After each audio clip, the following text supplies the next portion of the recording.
Adrián Chávez, quien es analista en salud pública por el IPNUSAC, y también el doctor Ludwig Ovalle, quien es especialista en temas de salud, nos acompañan esta mañana para tratar de responder a esta pregunta y este nuevo reto que enfrenta el Ministerio de Salud. Como ustedes bien saben, a finales del mes de febrero, la Corte de Constitucionalidad da una resolución obligando a las autoridades a abastecer de medicamentos, insumos y equipo a los distintos hospitales en el país. Estamos ya a poquísimos días, aproximadamente 5 o 6 días de que el plazo termine, y esa es la pregunta y posiblemente la esperanza que albergan algunos guatemaltecos en términos de que finalmente se cumpla con esta disposición. ¿Cómo lo ve, Adrián? Bueno, en realidad se ve escéptico el tema. ¿Por qué? Porque si bien es cierto, existe por parte de las autoridades o entidades correspondientes una presión hacia el Ministerio de Salud, tampoco es que haya un fortalecimiento en cuanto al tema de la asignación presupuestaria existente. ¿Qué es lo que va a pasar? Evidentemente, el Ministerio va a echar mano de lo que tiene asignado presupuestariamente y lo que va a hacer para el pago, condonar el pago perdón, para hacer el tema del pago de las deudas acumuladas, es básicamente utilizar los recursos que han sido asignados para el resto del año. Entonces, aquí lo que muy probablemente vamos a estar viendo es, dentro de un par de meses, básicamente son las repercusiones. Uno, de que por el tema de hacer cumplir con lo que lo que estas entidades están estableciendo, se van a utilizar la mayor cantidad de recursos en los renglones de funcionamiento, y esto lo que va a dejar al sistema o a la red pública de salud es básicamente desprotegido, y daremos un plazo de junio, por decirles así, y vamos a ver que la mayoría de estas unidades ejecutoras ya van a tener básicamente pues gastados todos los recursos que tenían, ¿sí? Entonces, a partir de junio va a ser nuevamente la incertidumbre. Probablemente vamos a volver a estar sentados en un programa como este discutiendo de la nueva crisis que va a tener el sistema de salud por el tema de desabastecimiento y por la falta de dinero para comprar los insumos Es decir, necesarios. que va a ser pan para hoy y hambre para mañana. Eso es justamente lo que va a hacer, y hay una cuestión aquí importante. La mayor cantidad de recursos van a ser asignados a la red hospitalaria, pero aquí hay que tomar en consideración algo. Cuando nosotros sigamos sin entender que el tema que tenemos que ir fortaleciendo es la red primaria, puestos de salud, centros de salud, garantizar de que estos servicios no le den no hay a la población, pues no vamos a lograr evitar de que la red hospitalaria siga saturándose de manera innecesaria, ¿sí? Y ver este tipo de calamidades de manera reiterada dentro de los medios de comunicación. Ahora bien, se ha afirmado por parte de las autoridades del Ministerio de Salud, doctor, que los hospitales están abastecidos en un 80%, pero a decir de las manifestaciones suscitadas el fin de semana de personal de salud, pareciera que esto finalmente no es así. Qué bueno fuera, en alguna medida, que esos fondos que ya han sido liberados al Ministerio pues sirvieran para paliar esta crisis inmediata que tenemos. Mucho más ideal sería poder plantear medidas y soluciones de mediano y largo plazo para que luego no nos encontremos en la misma situación en junio. Pero ¿hasta dónde tiene usted información de que realmente los hospitales están abastecidos en este momento? Buenos días, muchas gracias por la entrevista. La información que yo tengo es que el abastecimiento anda por el 60 y el 70% en los hospitales. Y es un poco delicado hablar de porcentajes porque, por ejemplo, si en una emergencia nos falta epinefrina, aunque tengamos el resto de cosas, no vamos a poder sacar a un paciente con un paro cardiorrespiratorio adelante. Entonces depende de qué es lo que está abastecido. Lo que decía Adrián, de hecho, ahorita se está pagando la deuda del año pasado con el presupuesto de este año. Y ya el Ministerio de Salud lleva una ejecución aproximada del 32% cuando debiera ser del 24%. O sea, han ejecutado bastante eficientemente los recursos, pero han comprometido con el presupuesto de este año pagando la deuda del año pasado. Entonces, hay hospitales como el hospital de Quetzaltenango que ya se consumió alrededor del 70% de su presupuesto en medicamentos. ¿Qué va a ser el resto del año? Estamos al tercer mes. Entonces, creo que si no hay una inyección de recursos específica, además de la que ya tiene el Ministerio de Salud, no vamos a salir adelante de la crisis. Las autoridades pueden tener la mejor de las intenciones, pero sin un aporte de recursos extras al presupuesto del ministerio, es muy difícil que salgan adelante. Decir que en conclusión de esta primera pregunta de si finalmente el ministerio va a poder cumplir con el plazo establecido con la Corte, por la Corte de Constitucionalidad, llegamos a la conclusión que sí podría cumplir, pero que igualmente va a cumplir ahora y va a fallarnos después. Exactamente.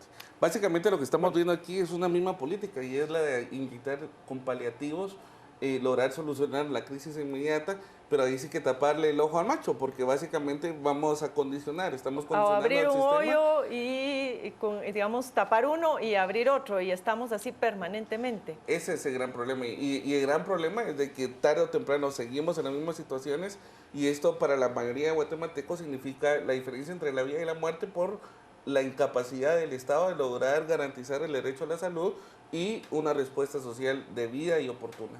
¿No? Ahora, y la otra cosa es que con el presupuesto este año se pagó la deuda. ¿Y con qué se va a abastecer este año? Nuevamente deuda, porque de lo contrario, si no hay recursos, lo que les queda es endeudarse. Con la desventaja relativa ahora es que ahora ninguno de las autoridades de niveles de las unidades ejecutoras quieren endeudarse, porque el año pasado todos los directores de las unidades ejecutoras fueron denunciados ante el Ministerio Público por endeudar al ministerio. Entonces va a ser muy complicado. ahora, Hay una situación nada más que quisiera comentar. El tema que en datos oficiales se hable de un 70%, por ejemplo, abastecimiento y todo, pero hay que tomar en consideración qué es lo que está viviendo en realidad el trabajador de salud. Es decir, a nivel hospitalario, el hecho de que hayan sido los propios médicos del Hospital San Juan de Dios quienes hayan convocado una movilización es una cuestión bastante significativa. Y ojo, hay que tener cuidado porque muy probablemente lo que se está viviendo dentro de la misma institución, en el día a día y en el funcionamiento, es obviamente que no están teniendo los recursos necesarios para poder proveer y darle una atención digna a la población tal y como se merece. Entonces hay que tener cuidado, hay que ser bastante juiciosos a la hora de ver quiénes son los que están haciendo las movilizaciones, porque evidentemente esto es un reflejo de que la situación que se está viviendo lejos de las cifras oficiales en las instituciones como el San Juan de Dios son críticas. Ahora, se ha propuesto insistentemente el que pueda establecerse un estado de calamidad o estado de emergencia, y el presidente de la República se ha negado a establecerlo. Lo hemos hablado con usted, doctor, en otras oportunidades, si realmente esto podría también ayudar a aliviar esta situación que podría presentarse en el mes de junio. Claro, siempre como un paliativo. Bueno, en realidad aquí hay que ver el tema en dos grandes momentos, digamos. Uno es el momento coyuntural y otro es el momento estratégico. No podemos seguir haciendo más de lo mismo porque ya se demostró que haciendo lo mismo vamos a tener los mismos resultados. Entonces hay que resolver el tema actual del abastecimiento, restablecer la red de servicios porque también no solo es abastecimiento. Hoy no hay primer nivel de atención, entonces no hay una línea de defensa para los hospitales. Todo llega o a los puestos de salud, no hay atención, van al hospital. Pero en la red hospitalaria no está siendo solamente sobredemandada por la falta de un primer nivel de atención, sino que en la misma red hospitalaria hay servicios que se han cerrado. Por ejemplo, el Hospital Infantil de Infectología se habilitaron 12 camas de intensivo para pediatría y recién nacidos, hoy utilizan 3 por falta de insumos. Entonces, ¿qué hacen los demás pacientes? Al Roosevelt o al San Juan de Dios. El Hospital de Coatepeque se cerró el intensivo de pediatría, no hay que le dar la respuesta. ¿A dónde van los pacientes? A Quetzaltenango. En Quetzaltenango de 12 camas están utilizando 8. ¿Qué hace el resto de pacientes? A la capital. Entonces, hay que entrarle al tema del abastecimiento, a retomar la red de servicios y plantearla nuevamente. Y eso, un estado de calamidad bien ejecutado, con transparencia, pues definitivamente puede dar la respuesta, porque el tema de fondo son los recursos, por un lado. También el modelo de gestión y el modelo de atención. Pero reformar esos modelos va a llevar tiempo. Entonces, en este momento, ¿de qué le serviría al ministerio que le den 500 millones de quetzales si no lo va a poder ejecutar eficiente o rápidamente por los mismos procesos que la ley de contrataciones permite? Así es. No estoy diciendo que no se hagan. Lo que estoy diciendo es que se puede hacer el mismo proceso, pero acortando los plazos y de una manera transparente. El señor presidente mencionaba que no habían recursos. Yo creo que hay que sacarlos de donde hayan. Un estado de calamidad que está contemplado en la Ley del Orden Público, en el artículo 1, en el inciso 1 del artículo 15, menciona que se va a centralizar en la entidad o dependencia que se defina por parte del Ejecutivo, el hacerle frente al estado de calamidad. En este caso, podría decir al Ministerio de Finanzas que los recursos que se recauden o que se busquen donaciones o préstamos y que se puedan enfocar al nivel de salud. Por otro lado, también en el artículo tercero del mismo, inciso tercero del mismo artículo, contempla que se pueden poner precios topes y mínimos a los productos básicos.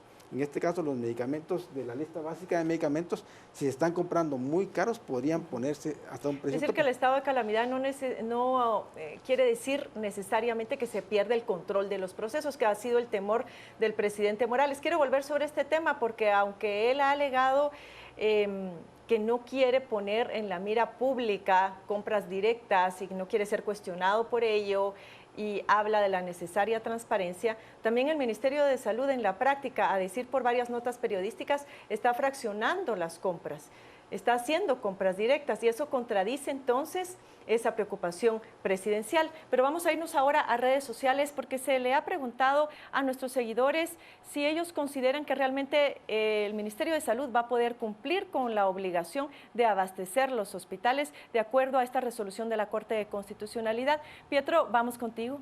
Así es, Carmen, es un momento de conocer qué piensa nuestra audiencia acerca de este abastecimiento que se tiene previsto por parte del sistema de salud. Y comenzamos con Otto René, que nos dice: la verdad no creo, es la ineficiencia andante. Luego Marco nos opinó: no porque hay corrupción, ahí continúan los mismos, reciclen el ministerio y habrán resultados. Luego Jorge y Domingo dijeron que tampoco creen que pueda abastecerse los hospitales. Y Eric opinó: en su totalidad no. Esta es una crisis muy bien planificada y no solo está en manos del Ministerio de Salud. Aquí debe de intervenir todo el Estado. Román, por su parte, nos dijo: es que no es solo de abastecer con diclofenaco y aspirinas, esos son remienditos. Yo quisiera que algún gobierno en verdad se pusiera los pantalones en la cintura y dijera: bueno, yo voy a reformar el sistema de salud y voy a ver de dónde saco el dinero, pero lo voy a hacer. Y nos empieza a detallar, en su opinión, cuáles serían los principales puntos para reformar el sistema de salud. Loren nos compartió: esperemos que lo logren. Es necesario que se limpien primero las manos y esta vez den lo que corresponde, porque nuestro país está fichado por corrupción. Que se pongan la mano en la conciencia. Por tanto, niño y anciano que de verdad necesitan nuestra salud no tiene precio. Por su parte, Reyes Hernández nos dijo: no es que sea negativa, pero ¿de dónde van a sacar los recursos? Y otra opinión es la de Jacqueline, que nos dijo: no hay dinero para medicina, pero sus sueldos no pueden llegar tarde. Carmen, esto es parte de los comentarios que nos han llegado al momento y es bastante las opiniones que están en contra de que el Ministerio de Salud, que toda la red de hospitales se puedan volver a reabastecer. Preocupación permanente por la falta de recursos, pero también la demanda porque finalmente se atienda la problemática de fondo. Adrián, reacciones a los comentarios. Bueno, en realidad completamente de acuerdo con mucho de lo que ahí se manifiesta por parte de los estimados televidentes. Creo que aquí hay una cuestión esencial. Hay un temor incrustado por parte de la Presidencia de la República en tomar una decisión por el tema y el hecho de no caer en lo mismo de siempre. Creo que el poder y la decisión para hacer una cuestión de manera distinta está en las mismas manos del señor Presidente de la República. En este sentido hay dos pasos que son esenciales. Primero, es importantísimo de que el gobierno y el señor Presidente hagan un análisis de manera concienzuda respecto a cuáles son las posibles fuentes de financiamiento que pueden existir. Porque estoy de acuerdo con parte de lo que aquí se manifiesta dentro de las redes, en función a que seguramente hoy, dentro de la propia estructura gubernamental, existen o se están derogando financiamiento a cuestiones que probablemente hoy son innecesarias. A partir de esto, el lograr identificar esas fuentes, esos bancos de recursos que probablemente nos podrían orientar o servir para orientarlos al tema de salud, creo que es una cuestión indispensable. Y la otra cuestión aquí que es importante es hacer un análisis bastante consciente dentro de las unidades ejecutoras y garantizar la claridad de que se sepa cuáles son las necesidades que se tienen. Ese análisis es importante. Media vez el presidente y toda la comitiva gubernamental den señales claras de que se sabe de dónde se va a tener los recursos, ¿sí? Se tiene claridad respecto a qué es lo que se va a posponer para darle prioridad al tema de salud. Esa es una buena señal. Y es una cuestión que podría marcarle para el señor presidente, pues luces de que quiere hacer las cosas de manera distinta. Eso, digamos, por el otro lado, garantizar una buena calidad en las adquisiciones, una buena priorización y luego, como hemos hablado antes de entrar al aire, una buena administración y gestión de los mismos. Exactamente. Ahora bien, doctor, se está hablando de la necesidad de hacer planteamientos. Yo creo que en el país, lo he mencionado varias veces, ya hay diagnósticos, han habido propuestas de cómo finalmente avanzar hacia una reforma del sistema de salud, pero pareciera que nada cuaja y estamos permanentemente siempre en las mismas discusiones como quien trata de barrer la arena en el mar. Yo me pregunto, ¿qué es lo que impide realmente que las propuestas que se han generado en varios momentos en la historia de este país realmente avancen? Y la pregunta, digamos, que queda en el ambiente o la gran interrogante es si no es esos mismos intereses alrededor del ministerio y los negocios que hay alrededor los que frenan que esto pueda ejecutarse.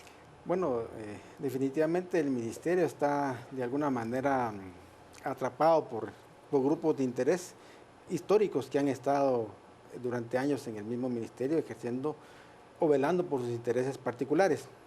Solo un poquito de lo que decía Adrián, yo pienso que el ministerio en sí debe establecer prioridades.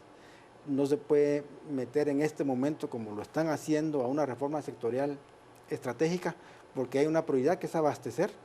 La otra es la contención del gasto dentro del mismo ministerio, ver quiénes utilizan los vehículos, quiénes tienen los celulares, cuánto está pagando en energía eléctrica, por ejemplo. Hay cosas que se pueden hacer para la contención del gasto. Y por otro lado, el presidente debe de priorizar el tema de salud, porque a mi modo de ver es la crisis más aguda, no solo de la historia del Ministerio de Salud, sino que la que este gobierno tiene y la que más repercusiones puede tener. No es que las demás crisis no sean importantes como la crisis política del Congreso, pero eso al final, a la larga, pero la mata salud vidas. Es prioridad para cualquier ser humano. En este momento hay muchas personas que no están siendo atendidas, que no tienen sus medicamentos, entonces que establezca 3 prioridades. Uno es abastecer, el otro es la condición del gasto y retomar la red de servicios. En el marco de las 3 prioridades, tomar todas las acciones. En el gobierno no todos los ministerios ejecutaron el 100% de su presupuesto en estos meses. Lo que no se ejecutó, que lo trasladen a salud y velar por dónde se pueden conseguir recursos. Planes, hay planes de planes. Están haciendo un nuevo modelo de atención, no hace falta. En abril del 2011 se lanzó un modelo de atención que no fue construido por un gobierno, fue construido por varios gobiernos, por técnicos, expertos en salud, y un gobierno fue el que lo lanzó.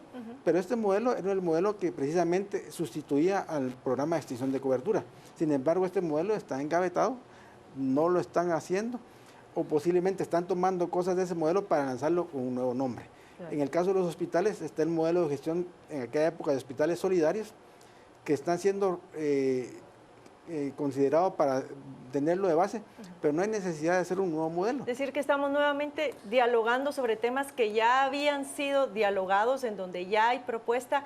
Cierro con Adrián, porque ya prácticamente se me acabó el tiempo. ¿Por qué es que no pueden pasar? Por nuestro sistema político y porque la ley de servicio civil está también engavetada.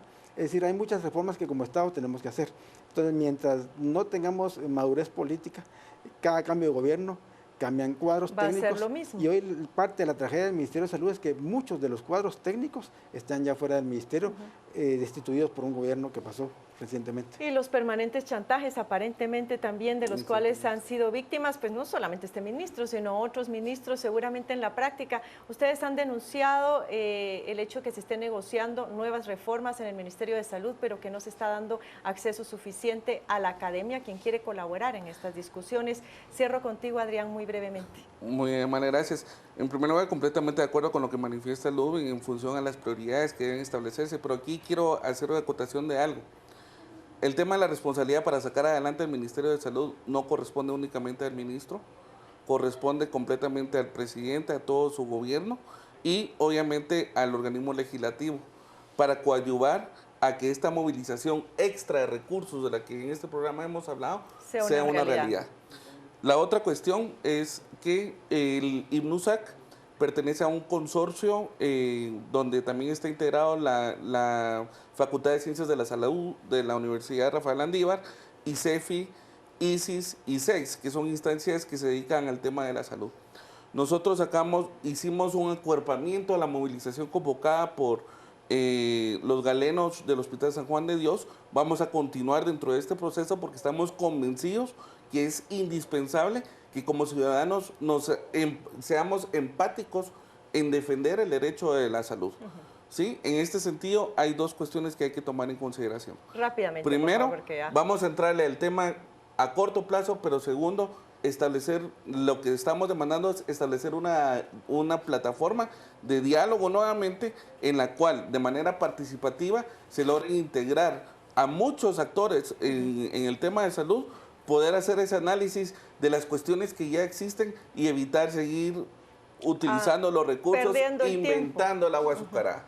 Creemos que hay soluciones importantes, tenemos propuestas de modelo incluyente de salud, por ejemplo, que puede resolver el tema del primer nivel, cuestiones que están dentro del modelo de atención integral, definidas dentro del modelo que refería muy bien Ludwig, en función a que son cuestiones y avances que se han hecho y lo único que se requiere hoy por hoy es decisión política para llevarlas a cabo. Esa voluntad. Muchísimas gracias, Adrián. Doctor Ovalle, por habernos acompañado nuevamente. Esperamos realmente que las autoridades pues valoren estos apoyos que se quieren dar, que no se pierda más tiempo en cuestiones estériles, en cuestiones que ya están hechas, que ya están realizadas, y sobre todo que exista la voluntad política por parte de todos los actores involucrados para facilitar estas reformas tan necesarias para la población. Volvemos ahora a la mesa principal con la agenda informativa de la mañana con nuestros compañeros.